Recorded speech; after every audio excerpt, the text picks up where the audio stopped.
You're listening to Cards to the Moon, a podcast about trading cards from both a collector and investor perspective. We hope you'll stick around for the ride as we take a deep dive into the state of the hobby, share some hot takes, hopefully some useful advice, and fun stories along the way. Hey all, welcome back to another edition of Cards to the Moon. My name is Clark from 5cardguys.com and 5cardguys on Instagram and on YouTube. I'm doing the intro solo today, but we do have a special guest on the pod later in this episode. His name is Jared Seto. He's a friend of the podcast and a local hobby friend here in Toronto. It was great catching up with him at the Sport Card Expo in November, where you'll hear him in the interview later that he was set up as a dealer this time instead of walking around the card show like the rest of us. So we thought it would actually be cool to have him on the pod to talk about his experience setting up for the first time and what that was like, any tips he could give for those looking to set up at their local card show in the future, pros and cons, that kind of thing. And you'll hear that Jared also likes to rip wax like the rest of us, as well as enter into breaks. So we also talked about what he likes better and what has given him the best ROI to date. I think you guys will enjoy that part of the conversation as well. But before we play the interview, I just discovered this new platform called Mantle. Some of you may have already heard about it or even been on it already. They also just released an app, but they do have a website which is onmantle.com, and I think it just runs much more smoothly in my opinion. I've literally just been exploring the platform over the last 2 days, so I won't talk much about it here right now. But if you're on it, please add me. It's the same handle, 5cardguys, the number spelled out, all one word. And so far, I'm honestly just posting some of the stuff that I've put in my newsletter, and I've already gotten some engagement from the users that are already on the platform, including from Evan Parker. He's the CEO of Mantle. So that's kind of cool that he's doing his part in trying to get this platform going. And there's also Alexis Ohanian. He's the founder of Reddit. You might have recognized his name. He's also a backer of this site and platform. And he's liked one of my posts already as well. So it seems he's engaged on the platform, which is cool to see. Anyway, I'll circle back on this when I'm on it for a little longer, and then I'll do a proper review. Maybe we'll get Evan himself on the podcast for a future episode. But so far, so good. I like the interactivity. And I like that it seems to be a dedicated site for hobbyists to connect. But the big question is whether collectors will leave other more popular platforms like X or Instagram for Mantle. So we'll see how that plays out. Okay, one more thing. This year is wrapping up quickly with a few more episodes left in 2024. 3 more to be exact. Don't worry, we have everything scheduled for the remainder of our regular published dates. So be sure to check out the podcast even during your busy holiday season. And as always, we love hearing back from you. And we're already looking ahead to 2025. We got some really cool stuff planned, and I'm excited to share more information with you guys in the new year. And one more plug for the free newsletter at 5cardguys.substack.com if you haven't subscribed already. We're now publishing weekly, if you didn't hear, so you can connect with us there as well. And if you didn't catch all that, don't worry, all the links are below in the show notes. All right, without further ado, here's the interview we had with Jared Seto. Enjoy. All right, we got another special guest on the pod today. His name is Jared Seto. You can find him on Instagram at Jared's Cards. He's no stranger to us here at Cards to the Moon because he's from our hometown of Toronto and he's ripped with us before in Hyung Studio. That was a while ago, but we've definitely met in person. It's Chrome, right? Yeah, always tops Chrome. And it's always good to catch up with Jared and see what he's ripping these days. Most recently, we actually saw him just a few weeks ago at the Sport Card Expo, where usually we're both on the move looking for deals at different booths. But this time, Jared was on the other side of the booth selling his cards. So we'll definitely ask him about that experience. But without further ado, Jared, welcome to the show. Thanks, Clark. Yeah, I'm happy to be on, and thanks for the opportunity. Yeah, no, it's awesome to have you. I know we tried to get you on before, but timing hasn't worked out. But I'm glad we can do it now. And before we get into details of you setting up at the expo and what that was like, let's start from the beginning. Can you tell us more about yourself as a collector? What got you into collecting, and yeah, what did you like to collect then, and what do you like to collect now? I mean, probably the stereotypical story. I used to collect as a kid. Earliest recollection of sets was 1988 tops, 89 tops in that era. So Yep. I remember, fond family memories. Road trips to Buffalo. They had Price Club back then before Costco existed, and then we would always make a trip to Walden Galleria or one of the flea markets. And my parents would spring for baseball cards, and so my brother and I would collect those, and that kind of got me into the hobby. And Yep. I collected pretty consistently up until probably the late '90s, and then once university and girls come, you kind of forget about it all. And then I Yeah. kind of fell back into it during COVID, Okay. like So everybody. yeah, Yeah, so similar story. Definitely similar story. And well, when you got back into it during COVID, like a lot of people did, what brought you back in? Was there something that you saw online, or like did you just feel nostalgic about it? What got you back in? I think, well, I was always into sports, and in one of our fantasy sports leagues, we have a chat, and someone had sent a link about sports cards, and I think it was Gary V. And I saw that. I was like, oh my god, I have a lot of these things that he's talking about, and it got Yep. me looking back into the old collection. Fortunately, my mom never threw it away.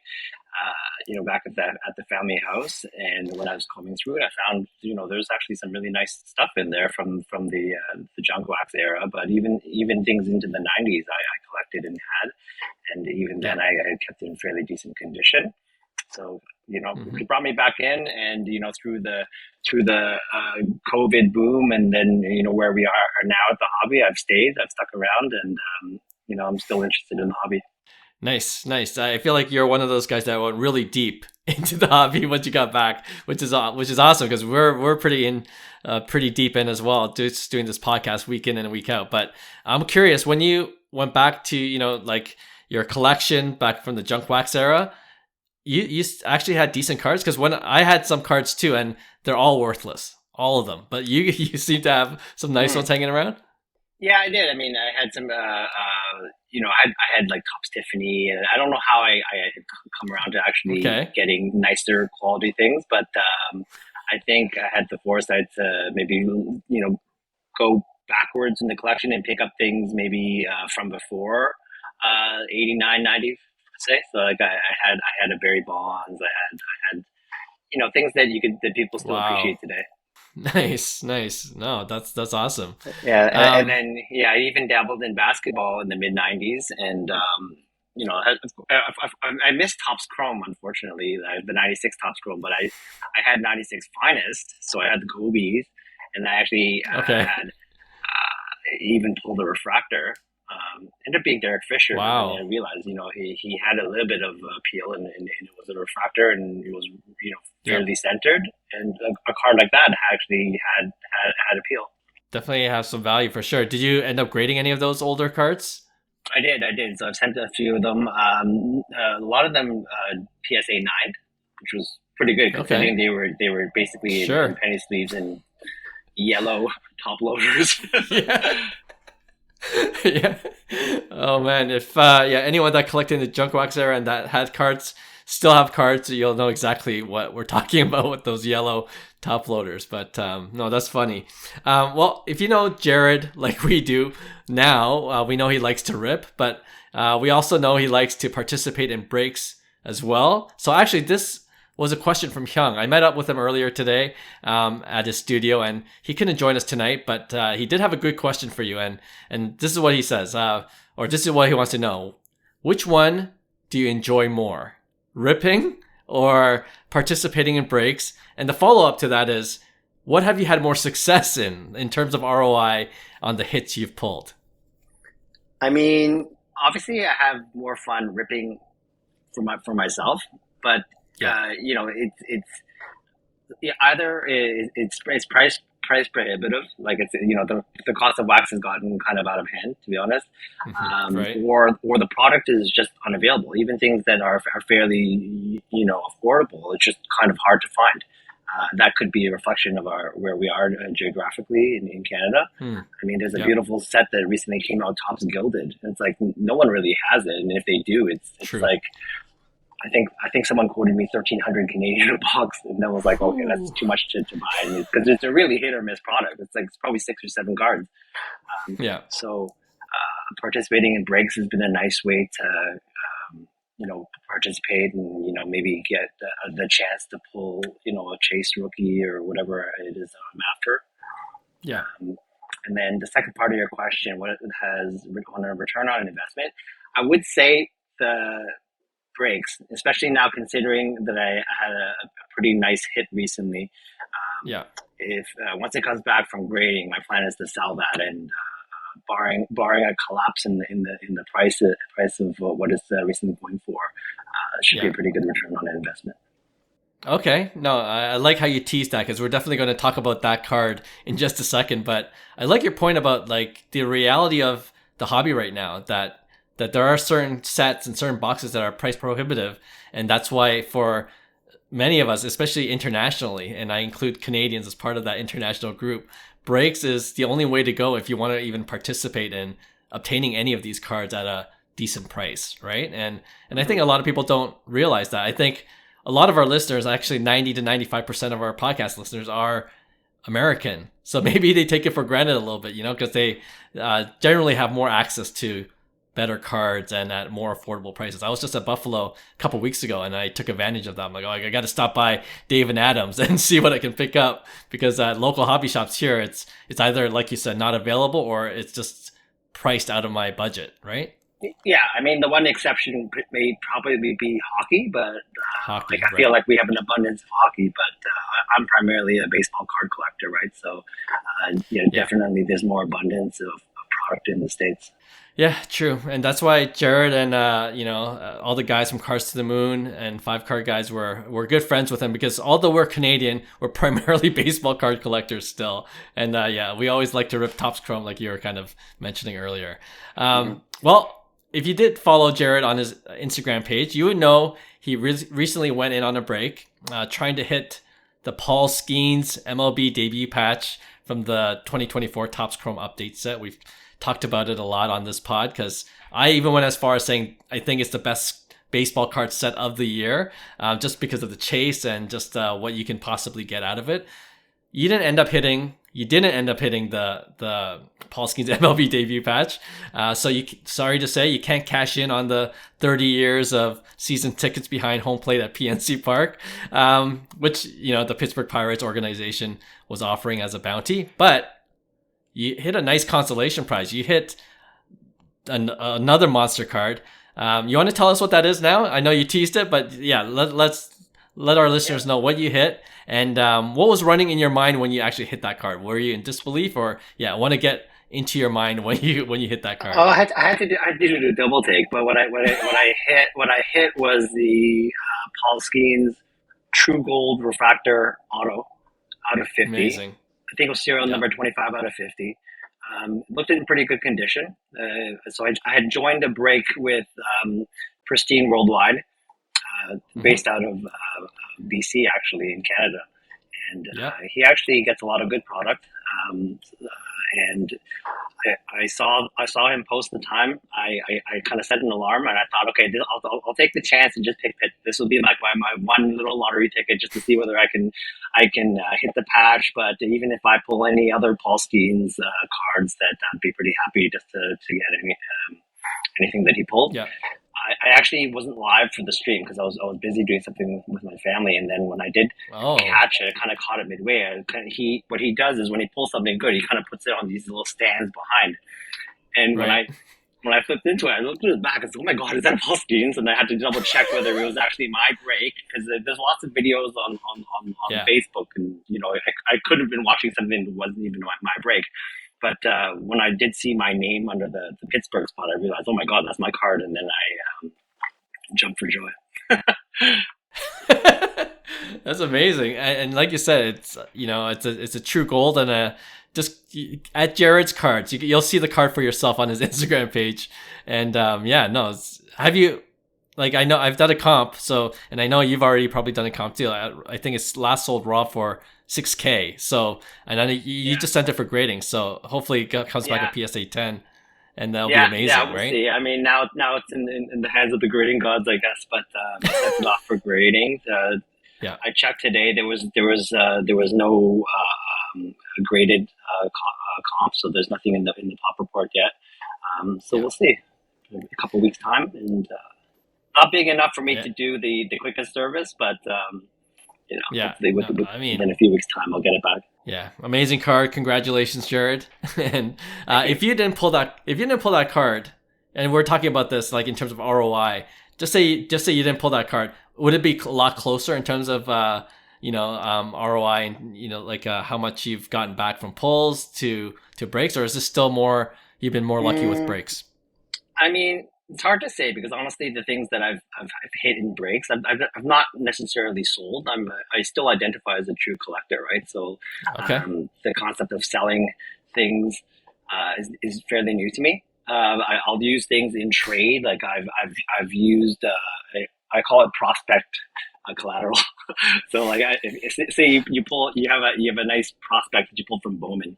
I've used those in the past to trade for more established star players, so it's hard to kind of calculate return on investment. Sure, that makes sense to me, and it's funny because you said I didn't really even think about asking you this, but you kind of answered it already. Whether you consider yourself more of a collector or investor, and obviously you like to collect, and you have a lot of Blue Jays cards. When you go in on the breaks, do you take the Jays a lot? Not really. I guess what I'll do is I'll look at the checklist to see what the potential outcomes could be. If it is a product that maybe has highly touted Blue Jays prospect, maybe I will. But if it's no offense, but if it's someone like Cam Egan or Spencer Horwitz, they're not necessarily Jays that I would collect. But if it was Bowman and there was a chance for maybe Arjun Namala, I'd put my name in the hat for that because the Jays are typically not an expensive team. Yeah, typically. Other than the Vladdy years and the Vladdy and Bichette years, right? But well, when you say you're a collector, is there anything in particular you like to collect? Like, is there a player or a team or? I collect. Gosh, what do I collect? I collect Vlad Senior. Weirdly enough, interesting. I collect Vlad Senior. So I was a Vlad Senior fan. Even in the early days of his career, it's just something about his free swinging style. He, not wearing batting gloves, and it's really amazing the career that he had. And then, of course, Vlad Jr. following in his footsteps. So that's he's one of my PC players. And then, generally speaking, it looks by the looks of my collection, I'm collecting modern baseball because with the players in the 80s, 90s, 2000s, I've kind of gone back and picked up typically their Bowman firsts already. So I want to have a collection that kind of has coverage of the players that I've watched and the careers that I've followed. Yep. So once I've kind of picked those off, then it's kind of like, okay, with the new up and coming players, is there an opportunity to get in on the ground floor, maybe find low serial numbered autograph cards that, could appreciate to something if their careers, have that kind of star trajectory, superstar trajectory. Yeah. No, it's always fun prospecting, and it's a dangerous game. Just rooting, it's very dangerous, but it's fun while you're in it. Just rooting for the players too. It's kind of like fantasy sports in that way. You root for guys on your team, and in cards you root for the guys that you have cards of, right? Possession of. So exactly. Kind of fun that way. Just going back to ripping for just a second. What was the best card you've pulled? Just ripping your own cards. Ripping my own cards. Gosh.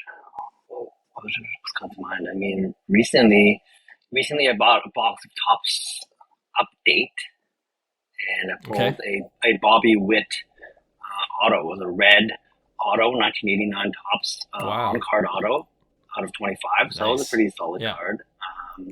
George, in that same box, I actually pulled a George Kirby Superfractor as well. So that was pretty from the silver pack. So that was a pretty big box actually. That's amazing, man. I only dream of one day like pulling a superfractor. Yeah. Like our friend Will, who's been a guest host on our podcast. He's pulled a couple of superfractors. I feel like everyone else has at least had that experience of pulling a super. And I guess you got to just rip a lot, to have that opportunity. Yeah, Right? and I think that's the thing. They always say, "Oh, the breakers always get all the big hits." I mean, it's statistically bound to happen. The They only have so volume. much Yeah, product, yeah, yeah. right? So it's a volume True. game, right? So, Yes. Yeah. but that being said, I think recently there was a guy who has a YouTube channel who's just opening for himself. He hit the Paul Skeens Platinum 1 of 1 from Topps Update paper. Like, so Yeah. that was a big hit, and he wasn't a breaker. Yeah. No, I saw that too. Yeah, that was amazing. Yeah. Cool. So with the amount of cards you rip and break, it's no surprise that you have a nice collection of cards. So in a way, it should have surprised me that you would try to sell some of them as a vendor or dealer at the Sport Card Expo, because if you have that many cards, it's almost easier to set up in one spot. So I know it was your first time though, setting up behind a booth. So tell us, how was that experience, and what did you learn from it? It was actually so fun. I know that Okay. it's a lot of work setting up, and I reconfigured my kids' baby wagon, taking away some of the seats, and basically used that as my trolley to bring in my Nice. boxes of cards every day was I was setting up. But it was great. It was a great opportunity for me to put out some of the cards that I've accumulated that maybe I'm not like in love with. They're not like Hmm. something that I necessarily need to keep. And if those cards can find an owner, someone that collects those particular players, and I can get back some money that I can reinvest in the hobby, reinvest in things that I'm going after, then perfect. It was like I Yeah. didn't go in there trying to make money, but and I didn't necessarily want to move certain cards, but there was a couple of times where the price was right, and I ran it in my mind that I could let this go, and Hmm. I could probably get it back later. Okay. So Well, yeah, when so you once when you that said, happened, it made it easier for me to even relinquish things that initially I would have thought I'll just display it, but I don't think I'm going to let it go. I see. How much? Well, you talked about in terms of prep work. How much time did you take just like pricing things out, or did you just kind of set it up, and if someone asked about it, then you kind of figure it out on the fly? What was your approach? No. I maybe three nights before I started kind of just looking at comps, and because Okay. nothing is worse than going to a table and then people don't have an idea about price, and the Wi-Fi can Yes. be pretty spotty during those shows, and you don't want to be stuck there like spinning wheel 130 point trying to figure out what a comparable is. Yeah. So probably 3 days before, my wife was very encouraging about the event. She actually went out there and got me one of those pricing guns because Nice. it's her way of telling me how to get rid of this stuff. Yeah, I was gonna say. Yeah, she was very encouraging with that. Yeah. So probably starting 3 nights before, I started pricing stuff out. I started using the pricing gun, putting things on the cards, just so that Okay. people could have an idea of what price I had in mind. Nice. No, I appreciate that about dealers. Yeah. Less questions right off the bat, and then there's always room for negotiation, right? So, okay, nice. And you already mentioned that you didn't go in there to make money, but in terms of the booth price, I already know the answer to this, but for our listeners, you really shared a space with a friend of yours. Is that how it worked?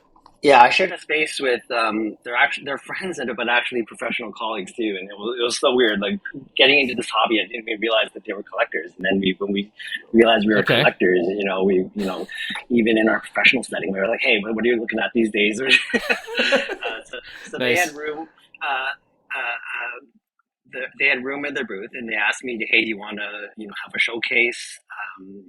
Just pay a little bit just to contribute to the cost of it."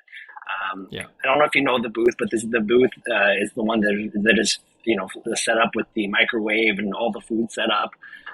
Right. Yeah, so I was fed all weekend, and Okay. in return, I'm working the booth, but also being a second set of eyes on their booth if they ever had to step away.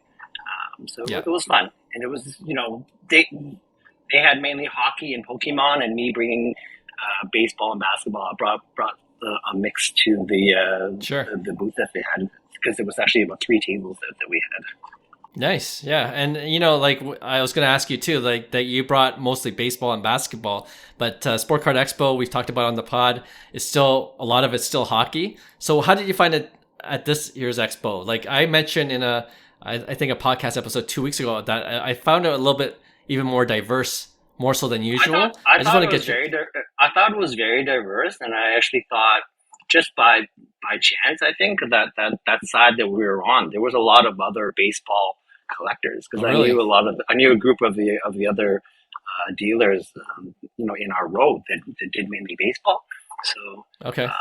and then when I had the chance to walk around, I saw that there was diversity. It wasn't just hockey. In fact, the amount of soccer, was actually very Sure. surprising. That there was a very strong soccer collection base. Yeah.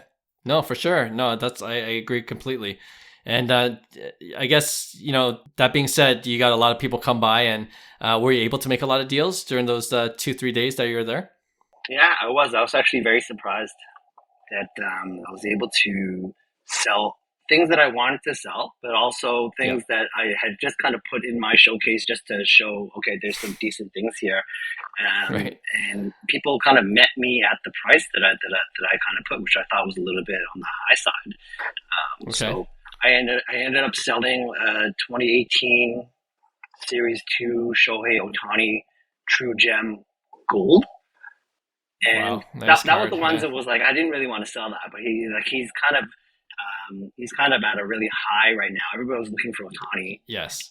and I got a good price. The guy paid in U.S. dollars, which is also a bonus, and Nice. I was willing to let it go because I feel I can probably get that back later, but Hmm. it's a good time to sell. And then the other one that again I didn't really want to let go was a Freddie Freeman Diamond Anniversary 2011 Top Wow. PSA 10. And Nice. again, the guy wanted it. It was a fairly decent price, and yeah, I let it go. Great. I think like a week or That's two later, I saw an auction. It went for sale for less than I sold it for. So okay. you can't You did well. you never know what happens with prices, right? But at the time, I That's thought, true. okay, I could sell it. That was good. Yeah. No, for sure. The Hyung actually, he had a booth, was it 2 or 3 expos ago? And we set up there, I only set up there for maybe a couple of days and it wasn't even the full day. But I Mm. remember just being really tired, just like essentially standing and just being at the show for the complete time. Were you exhausted at all? Like did that, or were you just like running on adrenaline? I was actually really energized, and I thought, and I Okay. said to my booth mate, I said, "Oh my god, I can't believe the time's flying. It's like there's only a couple of hours left." Because it was, Okay. it was because I think we were just constantly busy. People were coming up to us, and I think to be honest, like the Pokemon just gets a lot of attention. It's like Hmm. the Pokemon product that was available at our booth was just getting a lot of eyeballs. Like, Yeah. I don't collect Pokemon, but the amount of money that is spent on Pokemon was shocking to me. It was like I remember one of his early sales. He sold a pack of Pokemon. I have no idea from what era. I think it was like the early 2000s. And Okay. the people that bought it, they paid $1,100 for a pack, Wow. It's and they bought amazing. two of them. They bought two of them.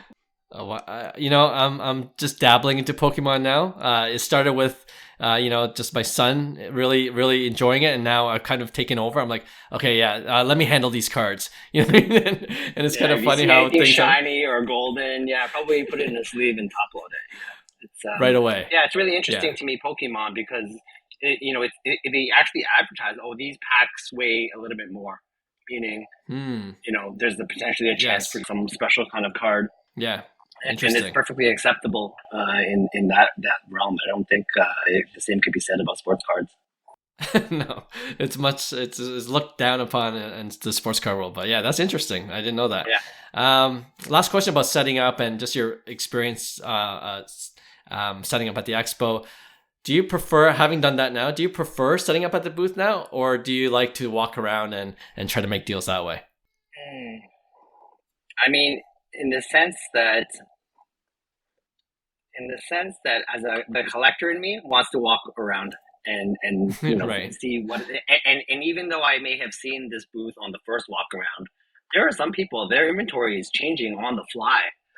from one day to the next. So I did miss that part of it. And even though I Yeah. was able to kind of walk around um, away from my booth and have my booth mates kind of cover, I feel like I didn't have as much time because I was quite busy at the booth, kind of tending to, people Sure. were making inquiries about the stuff that I had.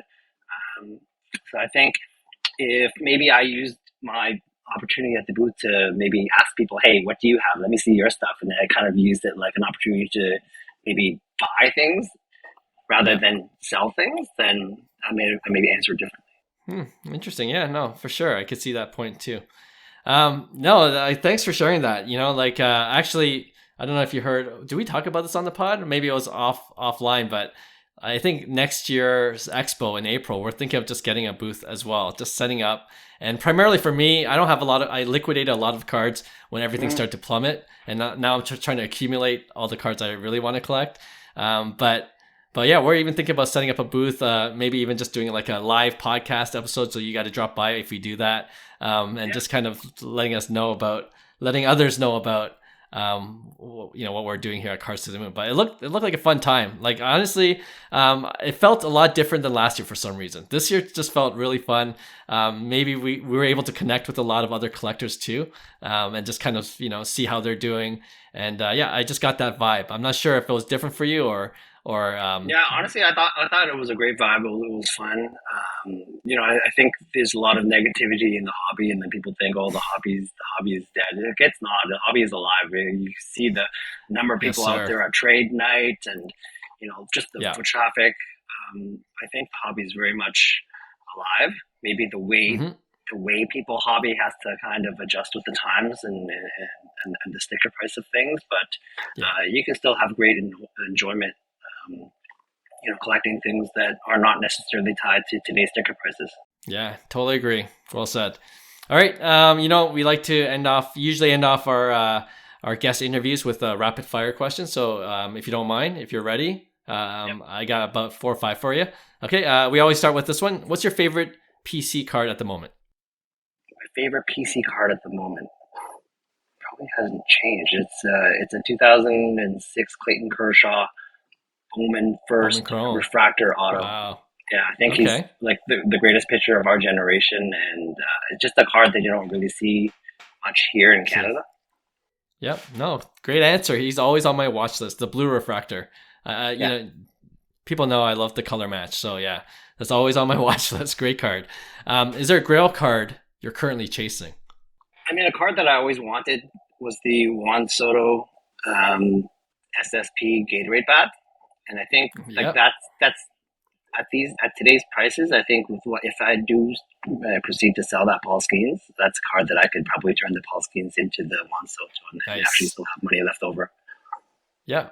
Good choice. Good answer. We always say that is the OG Gatorade card. Yeah, There's too many of them now, but the Juan Soto one is the OG one that I wouldn't mind having myself in my collection one day. yeah. All right. Since coming back to the hobby, what would you say you've enjoyed the most about the hobby? Honestly, it's the relationships. It's like meeting like-minded collectors. Typically, there's sports fans too, so we can just talk shop Yeah. about sports as well. And really, it's about that. Like what I remember best about the show was actually meeting people. Which to that point, we just knew each other by our Instagram handles. And then Right. it's like, oh, are you Jared's cards? Like, yeah, yeah. And it's just interesting to put faces to the Yeah. names. I know what they collect. They know what I collect. I was able to kind of show, I have these cards. Would you be interested?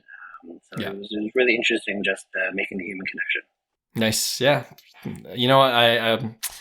I was just on Cajun Cardboard, Brian's YouTube channel, and I think that's airing next week. But he asked a similar question. I answered the exact same way. It's about the people that you meet, coming back into the hobby and developing these relationships. And a lot of times we've never even met in person. It's still Yeah. online or still through social media. But then when you do meet in person, like when you go to these card shows, it's like you've known them for a while now, although it's your first time meeting them actually in person. So it's kind of Yeah, this weird absolutely. relationship dynamic. Yeah. Yeah, that was Um, that was the best part. Yeah. yeah, absolutely. Okay. We've done this 1v1 or our pick one segment on a podcast episode before, and I want to get your thoughts. Okay. The Superfractor Bowman Chrome autograph card of a rookie, right? Or the MLB debut patch 1/1 auto I think of that without a same doubt, player. without a doubt, it would be the MLB debut patch. Wow. Yeah, Okay. because it actually has provenance, right? It's like that patch was on the jersey Interesting. of their first game. It's hard signed. Yeah. The photo is most likely a photo of them actually the player actually playing. Like most of the time, Bowman first photos are photoshopped. Yeah. Yeah, You know what? That answer surprised me for some reason.